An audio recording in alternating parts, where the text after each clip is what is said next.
नमस्कार दोस्तों, हमारी आज की कहानी है मूर्ख ज्योतिषी की कहानी। बहुत समय पहले की बात है। एक गांव में एक ज्योतिषी रहा करता था। उसका विश्वास था कि वह तारों को देखकर भविष्य पढ़ सकता है, इसलिए वह सारी सारी रात आसमान को ताकता रहता था। गांव वालों के सामने भी वह अपनी इस विद्या के बारे में डींगे हाँका करता था। एक शाम वह गाँव की कच्ची सड़क पर पैदल चलता हुआ अपने घर की ओर जा रहा था। उसकी नजरें आसमान पर चमकते तारों पर जमी हुई थी। वह तारों को देखकर आने वाले समय में क्या छुपा है, यह पढ़ने की कोशिश कर रहा था। तभी अचानक उसका पैर कीचड़ से भरे एक गड्ढे पर पड़ा और वह गड्ढे में जा गिरा। वह कीचड़ में लथपथ हो गया और किसी तरह गड्ढे से बाहर निकलने के लिए हाथ पैर मारने लगा, लेकिन एड़ी चोटी का जोर लगाने के बाद भी वह गड्ढे से बाहर नहीं निकल पाया।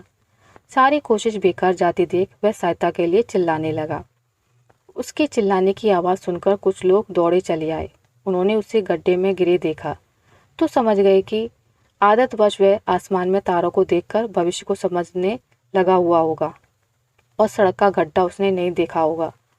उन्होंने उसे बाहर निकाला और बोले, तुम आसमान में तारों को देखकर भविष्य पढ़ते रहते हो और तुम्हें यही नहीं पता कि तुम्हारे पैरों तले क्या है। भविष्य की तलाश में मत भटको, जो सामने है उस पर ध्यान दो। भविष्य अपना ख्याल खुद ही रख लेगा। हमारा आज ही कल अर्थात भविष्य का निर्माण करता है, इसलिए भविष्य की चिंता छोड़कर आज पर ध्यान केंद्रित कर्म करो।